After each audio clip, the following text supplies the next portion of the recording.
संबोधित करें माननीय सिद्धार्थ जी।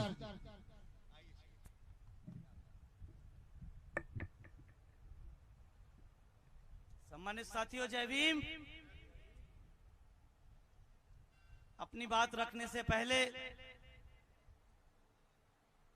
इस उमड़े जनसैलाओं को अपने विचार रखने से पहले मैं बहुजन समाज में जन्मे संतों, गुरुओं, महापुरुषों में विशेष रूप से भारतीय संविधान के निर्माता विश्व रत्न बोध सत्य बाबा साहब डॉक्टर भीमराव अंबेडकर और उनके बाद इस पवित्र आंदोलन को एक नई दिशा देने वाले बामसेफ, DS4 और बहुजन समाज पार्टी के संस्थापक, इस सदी के महानायक मानवर श्री कांशीराम साहब के चरणों में श्रद्धा सुमन अर्पित करते हुए मैं बहुजन समाज पार्टी की राष्ट्रीय अध्यक्ष, आबादी के हिसाब से इस देश के सबसे बड़े सूबे उत्तर प्रदेश की 4 बार लोकप्रिय, न्यायप्रिय, जनप्रिय मुख्यमंत्री रही, संसद की शेरनी, आयरन लेडी परम आदरणीय बहन कुमारी मायावती जी को अपना आदर्श और प्रेरणा स्रोत मानते हुए उन्हें अपने हृदय की गहराइयों से कोटि कोटि आभार व्यक्त करता हूं कि उन्होंने मुझ जैसे एक साधारण से कार्यकर्ता को न सिर्फ उत्तर प्रदेश के उच्च सदन में भेजने का काम किया, बल्कि देश के सर्वोच्च सदन राज्यसभा में बोलने और बैठने का अवसर प्रदान किया। सर्वजन हिताय सर्वजन सुखाय संकल्प यात्रा के मुख्य अतिथि बहुजन समाज पार्टी के नेशनल कोऑर्डिनेटर,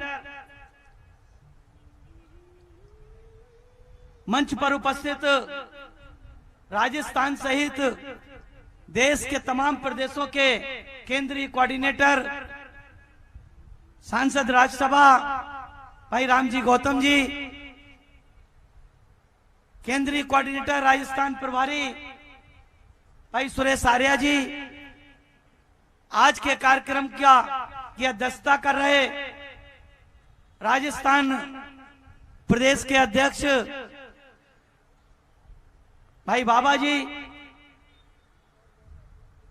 इस कार्यक्रम के आयोजक भाई इमरान खान जी, मंचासीन हमारे तमाम सम्मानित पदाधिकारीगण,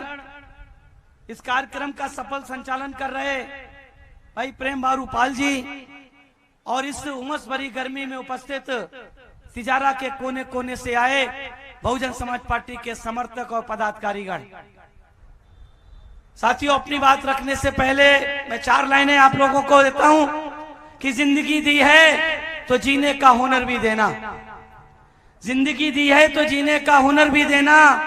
पांव बख्शे हैं तो तौफीक के सफर भी देना, जिंदगी दी है तो जीने का हुनर भी देना, पांव बख्शे हैं तो तौफीक के सफर भी देना। गुफ्तगू तूने सिखाई कि मैं गूंगा था, गुफ्तगू तूने सिखाई कि मैं गूंगा था, और अब मैं बोलूंगा तो बातों में असर भी देना, बातों में असर भी देना। साथियों, बहुजन समाज पार्टी केवल एक राजनीतिक पार्टी नहीं, बल्कि इन तमाम महापुरुषों के जिनके आप लोगों ने यहाँ पर चित्र लगाए हैं, उन महापुरुषों का एक पवित्र आंदोलन है जो इस देश में सदियों से सामाजिक, आर्थिक, राजनीतिक, शैक्षणिक और वंचित समाज को उनमें जागरूकता पैदा करके उन्हें इस देश का हुक्मरान समाज बनाना चाहता है। उस पार्टी का नाम है बहुजन समाज पार्टी। और साथियों, 108 वर्ष लंबे संघर्ष के बाद जब हमें दुनिया के सबसे बड़े लोकतांत्रिक देश का संविधान मिला, उस संविधान में जब बाबा साहब ने, हमारे मसीहा ने हम सबको बराबर के हकदार देने का काम किया, बराबर के हक देने का काम किया, चाहे हमारे मजहब की बराबरी हो, चाहे हमारी सामाजिक बराबरी हो, चाहे हमारे लिए न्याय की बराबरी हो, चाहे समता और स्वतंत्रता की बराबरी हो, उस संविधान की प्रस्तावना में लिखने का काम किया। लेकिन साथियों, हम लोगों ने देखा कि आजादी के इन 75 वर्षों से ज्यादा बीत जाने के बाद भी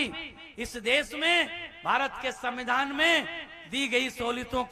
को पूरा करने का काम जो सबसे ज्यादा इस देश में शासन करने वाली राजनीतिक पार्टी है, जो अपने आप को सबसे पुरानी पार्टी कहती है, कांग्रेस पार्टी ने सबसे बड़ा धोखा करने का काम अगर किया है तो वो साथियों बहुजन समाज के साथ किया है। वो बहुजन समाज जिसमें साथियों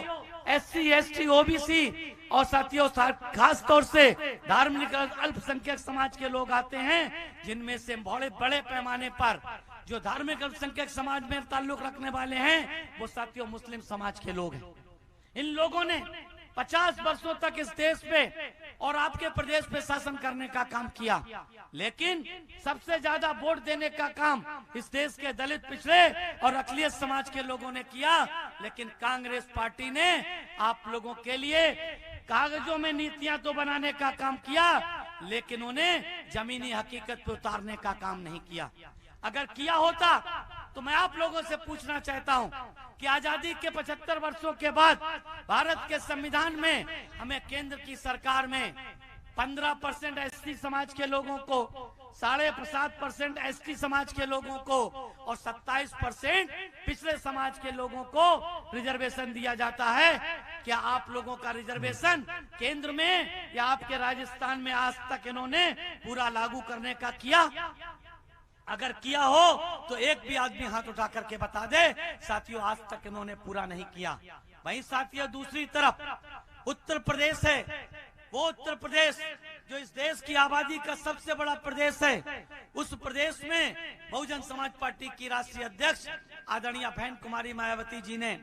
4.5 महीने, 6 महीने, 15 महीने और पूरे 5 साल की कुल मिलाकर के लगभग 7 साल की सरकार चलाने का काम किया। लेकिन साथियों मैं आप लोगों को बताना चाहता हूं, इस देश में उत्तर प्रदेश एकमात्र ऐसा प्रदेश है जहां पर SC ST और OBC का साथियों क्लास 3 और क्लास 4 में पूरा का पूरा रिजर्वेशन लागू करने का काम आदरणीय बहन कुमारी मायावती जी ने किया। साथियों इस देश का पहला ऐसा प्रदेश उत्तर प्रदेश है जहां पर आदरणीय बहन जी ने प्राइवेट सेक्टर में रिजर्वेशन देने का काम किया। उत्तर प्रदेश एकमात्र ऐसा प्रदेश है जहां सरकारी कॉन्ट्रैक्ट, सरकारी ठेकों में 25 लाख तक के ठेकों में साथियों SC ST को रिजर्वेशन देने का काम किया। अब साथियों फर्क आपके सामने है। जो अकलियत समाज के लोग हैं मैं उनको ये बात बताना चाहता हूँ, जो अकलियत समाज के लोग इस देश में एकमात्र बहुजन समाज पार्टी की नेता आदरणीय बहन जी हैं, जिन्होंने जब 3 जून 1995 को जब बहुजन समाज पार्टी की मुख्यमंत्री के रूप में देश की पहली दलित महिला मुख्यमंत्री के रूप में एक दलित की बेटी ने मुख्यमंत्री की उत्तर प्रदेश की देश के सबसे बड़े सूबे की शपथ लेने का काम किया था, तो देश और दुनिया की मीडिया ने आदरणीय बहन जी से पूछने का काम किया कि आपकी सरकार की पहली प्राथमिकता क्या होगी। तो साथियों आदरणीय बहन जी ने देश और दुनिया के सामने कहा कि हमारी सरकार की पहली प्राथमिकता होगी मेरे प्रदेश में रहने वाले सभी जाति, वर्ग, मजहब के लोगों की जान, माल और मजहब की सुरक्षा की गारंटी मेरी सरकार की पहली प्राथमिकता होगी। साथियों मैं आप लोगों से पूछना चाहता हूं, देश में कोई ऐसा प्रदेश है, देश में किसी भी राजनीतिक पार्टी की ऐसी कोई सरकार है जिसकी सरकार में एक भी सांप्रदायिक दंगा या जाति हिंसा नहीं हुई हो? आपके राजस्थान हो, उत्तर प्रदेश हो, मध्य प्रदेश हो, छत्तीसगढ़ हो, बिहार हो, राज्य या फिर देश के तमाम प्रदेश हो, सभी प्रदेशों में, यहाँ तक कि उत्तर प्रदेश में अगर बहन जी के शासनकाल को छोड़ दें तो पूरे देश के हर प्रदेश में साथियों सांप्रदायिक दंगे हुए, लेकिन बहन जी के शासनकाल में चारों बार के शासनकाल में एक भी सांप्रदायिक दंगा उत्तर प्रदेश में नहीं हुआ। साथियों एक भी किसी अकलियत की साथियों धर्म के नाम पर या जात के नाम पर हत्या उत्तर प्रदेश में बहन जी के शासनकाल में नहीं हुई। वहीं आपके उत्तर प्रदेश को छोड़ दें, अगर बहन जी के शासनकाल को उत्तर प्रदेश में छोड़ दें तो तमाम दंगे हुए, मुजफ्फरनगर, शामली के दंगे आज भी साथियों दिखाई देते हैं, आज भी आंखों के सामने साथियों वो मंजर दिखाई देता है। सैकड़ों की संख्या में लोगों की लाशें नहरों में फेंक दी गई थी, सैकड़ों की संख्या में लोगों के घर जला दिए गए थे। साथियों यहाँ तक कि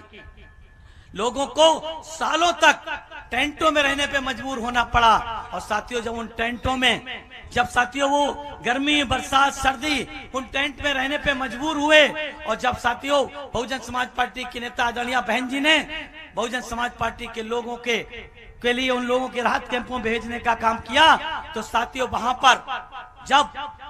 जब वहां पर रहने वाले लोगों से पूछा कि भाई आप अपने घर वापस क्यों नहीं जाते हो, आपका कितना नुकसान हो गया है, तो साथियों एक बुजुर्ग आदमी ने कहा कि वैसे तो कुछ भी नहीं, लेकिन फिर भी उन्होंने साराना अंदाज में कहा कि यूं तो जल गया घर मेरा, बचा कुछ भी नहीं। यूं तो जल गया घर मेरा, बचा कुछ भी नहीं, लेकिन मैं जो बच गया तो जला कुछ भी नहीं, लेकिन मैं जो बच गया तो जला कुछ भी नहीं। और इतना कहने के बाद उनके चेहरे पे मायूसी आ गई, उनके चेहरे पे मायूसी आ गई, और उन्होंने कहा यूं तो कह रहा हूं जला कुछ भी नहीं, लेकिन सच तो ये है कि बचा कुछ भी नहीं। कहां जाएं साथियों, ये वो राजनीतिक पार्टियां हैं जिन्होंने आपको इंसाफ देने का काम नहीं किया है इस देश में। अगर साथियों अक़लियत समाज के लोगों को, पिछड़े समाज के लोगों को, दलित समाज के लोगों को, यहाँ तक कि सर्व समाज के गरीबों को अगर कोई हक और हकूक देने के इंसाफ की बात करता है, तो बहुजन समाज पार्टी, उसकी नेता आदरणीय बहन कुमारी मायावती जी हैं साथियों। इसलिए साथियों मैं बहुत लंबी चौड़ी बात नहीं करूंगा, मैं साथियों इतना जरूर आप लोगों को बता देना चाहता हूं कि जिस रास्ते पर बहुजन समाज पार्टी के खासतियों साथियों युवा, जो साथियों राष्ट्रीय कोऑर्डिनेटर हैं, हमारे युवा दिलों की धड़कन है, आकाश जी चलने का काम कर रहे हैं, उनका साथियों एक ही मकसद है, उनका एक ही मकसद है, न सिर्फ राजस्थान में बल्कि देश के हर कोने कोने में साथियों गरीबी, बेरोजगारी, महंगाई, अन्याय, अत्याचार से साथियों बहुजन समाज के लोगों को ही नहीं, सर्व समाज के लोगों को मुक्ति मिले, सर्व समाज के लोगों को मुक्ति मिले। क्योंकि साथियों लोकतंत्र तब मजबूत होता है, लोकतंत्र साथियों तब मजबूत होता है जब इस देश पर शासन करने वाला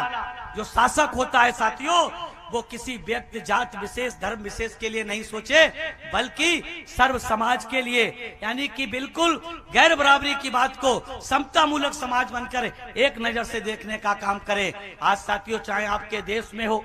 चाहे आपके प्रदेश में हो, चाहे भारत केंद्र की सरकार में भारतीय जनता पार्टी की सरकार हो, वो भी साथियों एक नजर से देखने का काम नहीं करती है। आप लोग इस बात अच्छी तरह से इस बात से वाकिफ हैं। भारतीय जनता पार्टी भी साथियों अपने प्रदेशों में हो या केंद्र में हो, वो भी साथियों कुछ लोगों के लिए काम करने का काम करती है। वहीं साथियों राजस्थान की सरकार भी चुन चुन करके साथियों किन के लिए काम करती है, अपने लोगों के लिए काम करती है। भ्रष्टाचार के रूप में साथियों राजस्थान की सरकार भी पीछे नहीं है। अगर साथियों केंद्र की सरकार में जैसा कि आपने देखा तमाम भ्रष्टाचार के मामले सामने आए हैं, ऐसे ही आपके राजस्थान की सरकार में भी तमाम भ्रष्टाचार के मामले आए हैं। इसलिए साथियों मैं एक ही बात आप लोगों से कहना चाहता हूँ कि अगर हमको साथियों सही माने में आने वाले समय में एक ऐसी सरकार बनाना चाहते हैं जिस सरकार में साथियों सर्व समाज के लोगों को मान सम्मान स्वाभिमान से जीने का अधिकार मिले, सबकी तरक्की और उन्नति हो, तो साथियों हमें इस नारे को साथियों हकीकत में तब्दील करना पड़ेगा कि चलो चले आकाश जी के साथ चलें, चलो चलें आकाश जी के साथ चलें बहन जी की राह पर चलें, बसपा के साथ जुड़ें, तभी साथियों उत्तर प्रदेश का, उस राजस्थान का साथियों हम लोग विकास कर सकते हैं, तभी हम लोग साथियों विकास कर सकते हैं। यही हमारी साथियों सर्वजन हिताय सर्वजन सुखाय संकल्प यात्रा का लक्ष्य है। क्योंकि माननीय आकाश जी ने साथियों, माननीय आकाश जी का वो आलम है, जिस दिन से आदरणीय बहन जी ने उनको नेशनल कोऑर्डिनेटर की जिम्मेदारी देने का काम किया है, तो उनका एक ही कहना है कि जिस दिन से चला हूं, आकाश जी का क्या कहना है साथियों कि जिस दिन से चला हूं मेरी मंजिल पे नजर है। आकाश जी क्या कह रहे हैं बहुजन समाज के लोगों से कि जिस दिन से चला हूं मेरी मंजिल पे नजर है, मेरी आंखों ने कभी मील का पत्थर नहीं देखा है। और वो मंजिल क्या है साथियों, इस देश के आकाश जी की मंजिल है इस देश के बहुजन समाज को न सिर्फ राजस्थान में बल्कि पूरे देश में बहुजन समाज को इस देश का हुक्मरान समाज बनाना है। जो सपना कभी बाबा साहब ने देखा था जिस सपने को साकार करने का काम मानव श्री कांसी राम साहब आदरणीय भाई जी ने उत्तर प्रदेश में किया है, उस सपने को पूरे देश में साकार करने के लिए माननीय आकाश जी हम लोगों के बीच में रात दिन मेहनत करके हम लोगों के बीच में जा रहे हैं साथियों। इसलिए आप लोगों से मेरा निवेदन है कि आकाश जी के साथ आप लोग बड़ी संख्या में जुड़ करके हर हाल में बहुजन समाज पार्टी के प्रत्याशियों को साथियों जिताने का काम करें, क्योंकि साथियों ये कहा जाता है कि मुश्किल नहीं है कुछ दुनिया में, तू जरा हिम्मत तो कर। मुश्किल नहीं है कुछ दुनिया में, तू जरा हिम्मत तो कर। ख्वाब बदलेंगे हकीकत में, बस तू जरा कोशिश तो कर, बस तू जरा कोशिश तो कर। इन्हीं शब्दों के साथ मैं अपनी वाणी को विराम देता हूं, आपका शुक्रिया अदा करता हूं। साथियों आप माननीय आकाश जी का एक एक शब्द सुन करके जाइए। निश्चित रूप से साथियों आप लोग आने वाले समय में राजस्थान में हुक्मरान बनेंगे। जय भीम, जय भारत, जय बहुजन समाज।